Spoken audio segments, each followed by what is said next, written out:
Hello, folks. We're down the line once again from Boston tonight with political author, analyst, and historian Dr. James D. Boys. I'm Michael L. Roberts. This is the American Chronicle.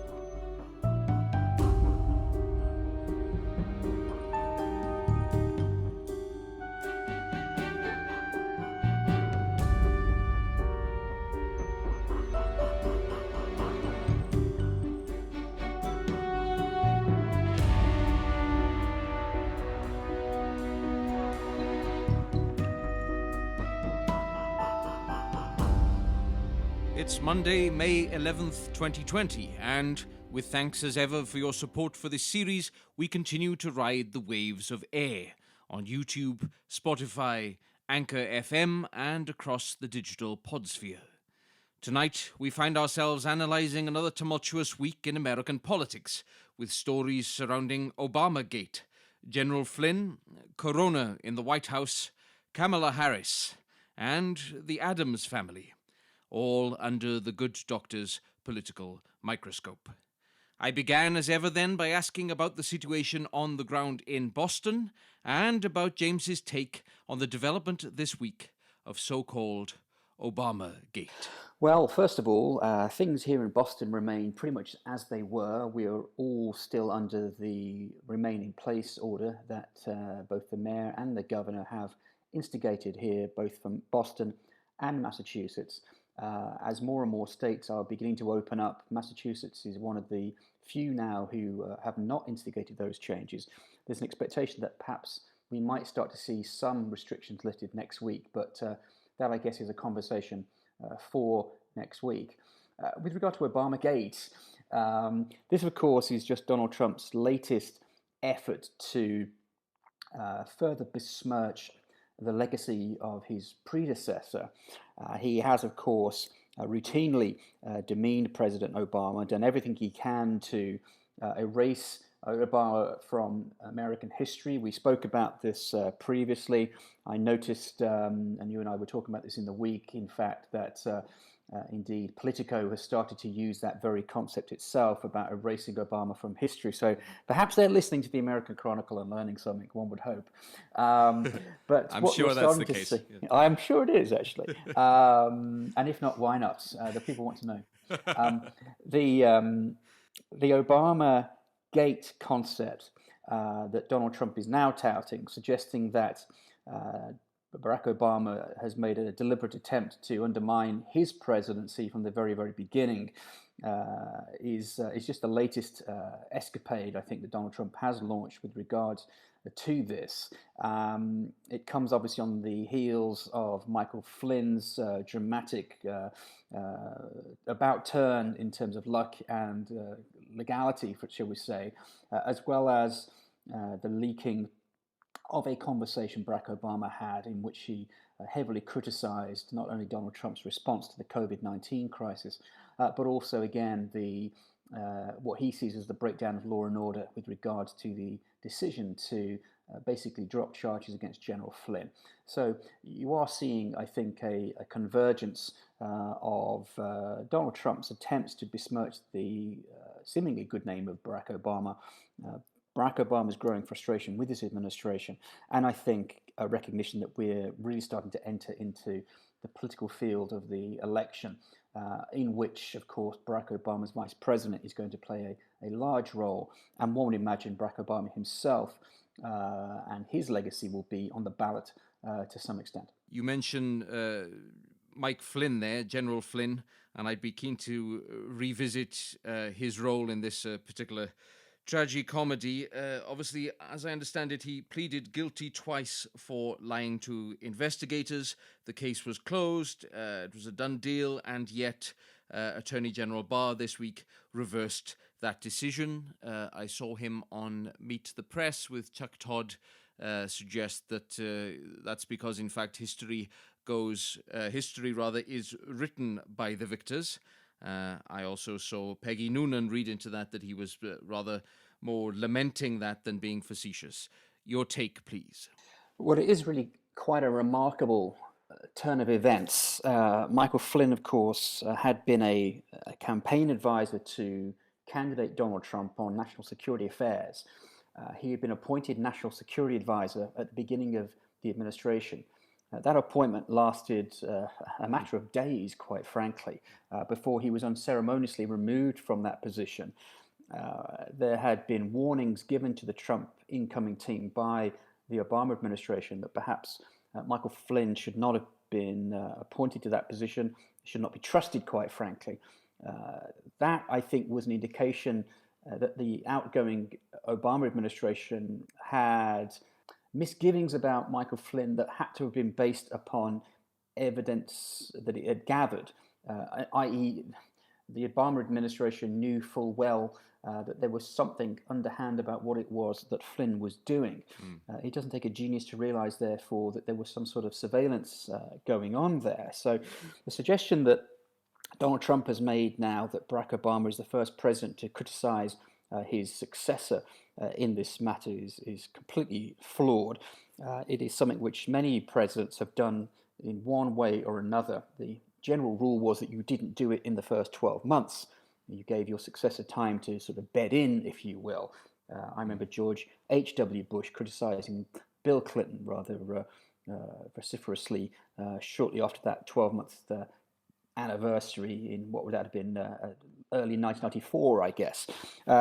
So what you're seeing is concerns here that the Justice Department, which is headed by the Attorney General that Donald Trump has appointed, Attorney General Barr, has somehow broken down with regards to the rule of law and has interjected himself into an ongoing criminal prosecution. This became slightly easier for him when you saw the FBI itself admit that it released some notes that suggesting that they were looking to try to coerce Flynn into potentially opening up the opportunity for him to lie. In other words, should we have this meeting which will allow him to lie? They knew he was going to mislead them, I think. It really is remarkable that these notes were made at all, that they've been released. One wonders quite what is going on within the American law enforcement community. Donald Trump has long made the allegation that the FBI is a flawed entity, that it was after him. He, of course, was responsible ultimately for getting rid of the initial FBI director, James Comey, who, of course, was an unloved character on all sides of the political aisle, having decided late in the game to reopen the investigation into Hillary Clinton's emails, which many people believe was a determining factor in the election of Donald Trump in the first place. So now we're seeing this come full circle with the effective acquittal of General Flynn, his seeming return to private life, and indeed now the vice president suggesting that he would have no problem with him effectively returning to the administration. All this for someone who's admitted lying to the FBI, which is itself a felony. So we are really in a new era, I think, of law and order in this country. The media has to be very careful, though, in terms of how it's presenting this, because Chuck Todd of Meet the Press is in all kinds of trouble at the moment from the White House, because the quote that you referred to in your question from Attorney General Barr, it's believed that Meet the Press was somewhat... let's say they didn't play the entire quote. The White House is suggesting that Barr went on to say, after the quote that you mentioned, that the decision was made with regard to the rule of law, etc., and then it wasn't quite as vitriolic a statement as the AG was suggesting. And indeed, Meet the Press have had to issue a statement with regard to that just this morning. So the media have to be very, very careful. Yes, they are clearly gunning for this White House, and in many cases with good reason. But if they are going to do so, I think they need to make sure that their hands are cleaner than clean.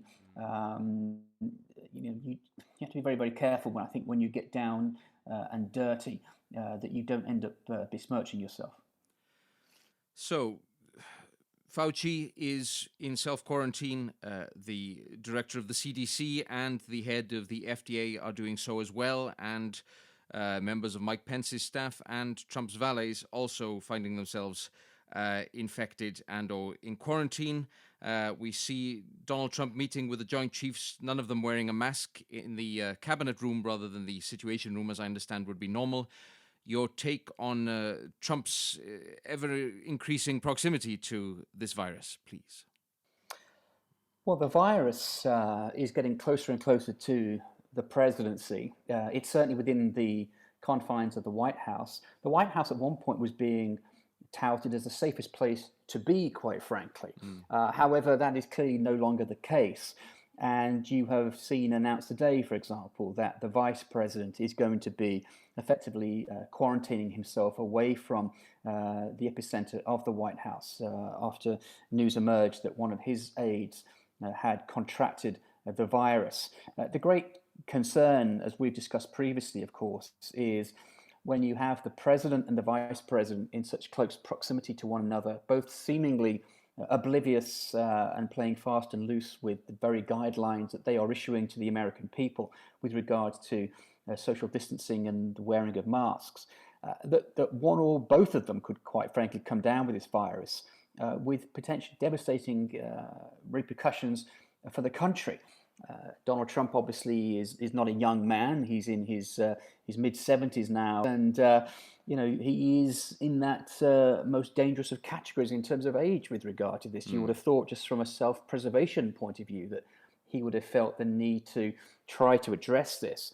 Very clearly, he's not going to be seen in any images wearing a mask. He thinks it would make him look ridiculous. This is Donald Trump, I remind everybody, whose very appearance, I think, can be suggested to look ridiculous on more than one occasion. So the epicenter is becoming encroached by the virus. We've seen in the last couple of days increasing numbers of individuals close to the presidency. Stephen Miller's new wife, who is a player within the White House herself, has come down with this, and she's been forced to remove herself from the current position that she's in momentarily. The lead doctors with regard to this themselves are attempting to put some distance between them and everybody else. The meeting that you rightly refer to, that the president conducted this week without the vice president, it was noted. Secretary of State Pompeo sat in the seat that would usually have been reserved for the vice president, meeting in the cabinet room. I think one of the reasons for that is the cabinet room is that much larger than the Situation Room. Situation Room is a rather small facility underneath the West Wing of the White House.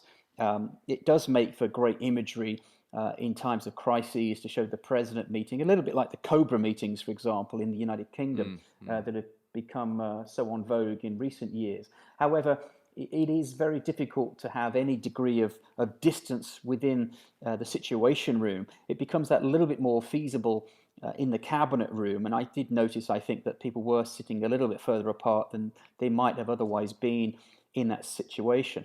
But let's be honest about it. It was a photo op. It was an opportunity for the president to show that he's meeting with the top brass, etc., and that he's in charge of a situation which, frankly, he is not in charge of.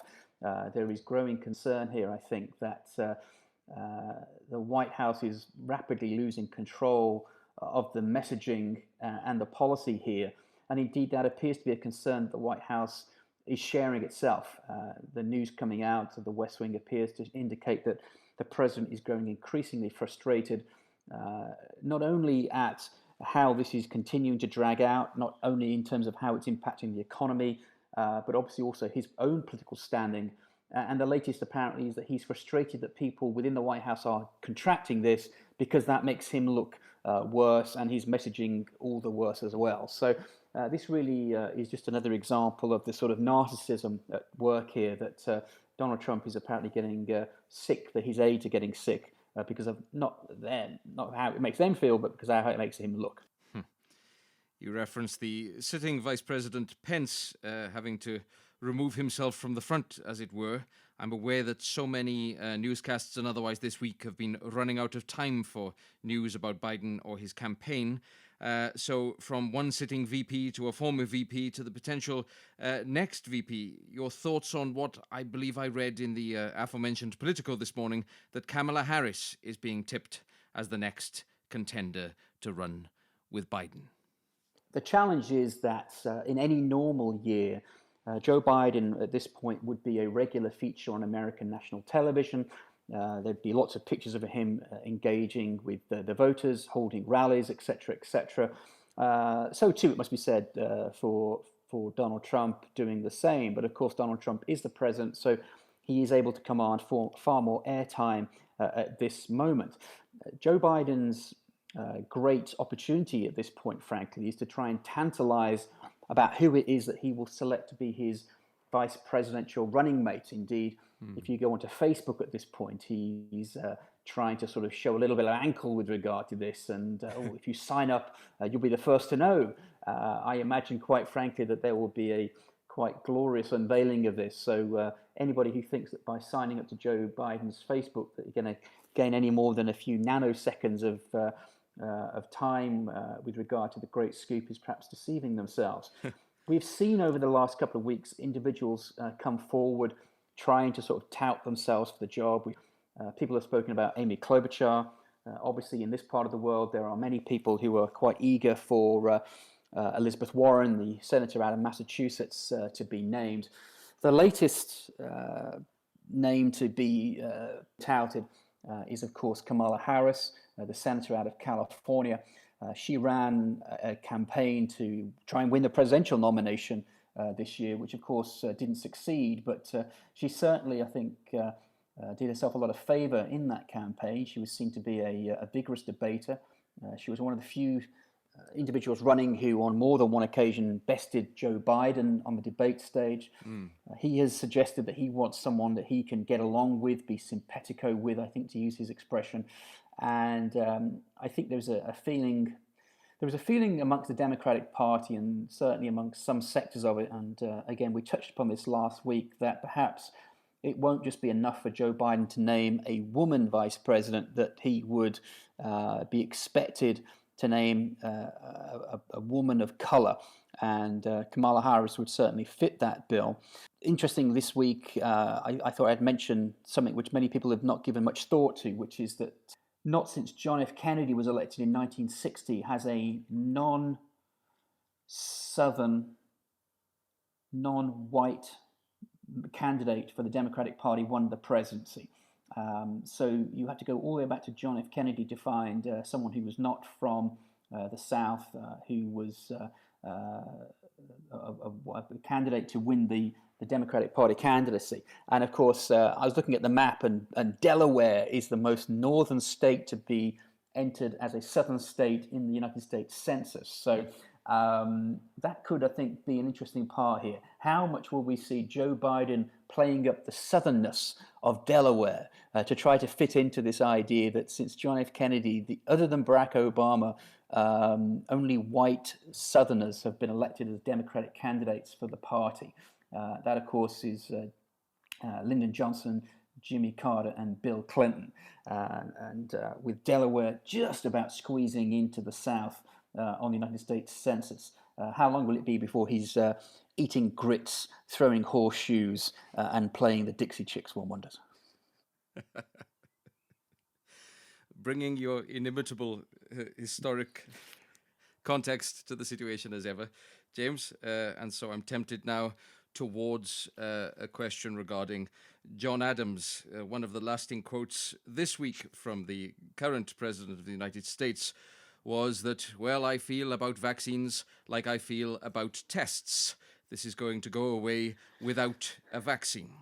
That was, of course, delivered by Trump in front of the quote in the state dining room from President John Adams, which reads, "May none but honest and wise men ever rule under this roof." Your thoughts on that press opportunity and its historical context, please. Well, this, of course, was a quote which was left behind by the Adams family, John and Abigail Adams, who were the first occupants of the White House. It wasn't built in time for General Washington to occupy, and indeed the Adamses themselves weren't there very long before they had to vacate the premises for Thomas Jefferson. But ever since then, of course, we have seen this this quote returned to time and again whenever there is believed to be what some would refer to as a scoundrel in the White House. And I think we're just seeing the latest incarnation of that this week, quite frankly. I don't think it's a quote which Donald Trump would be very happy to be associated with.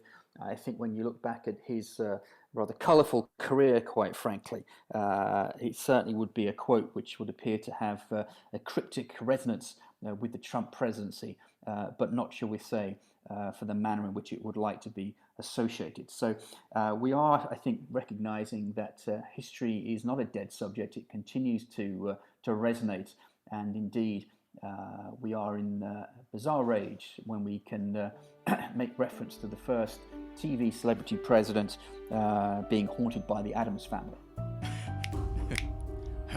Until next Monday, then.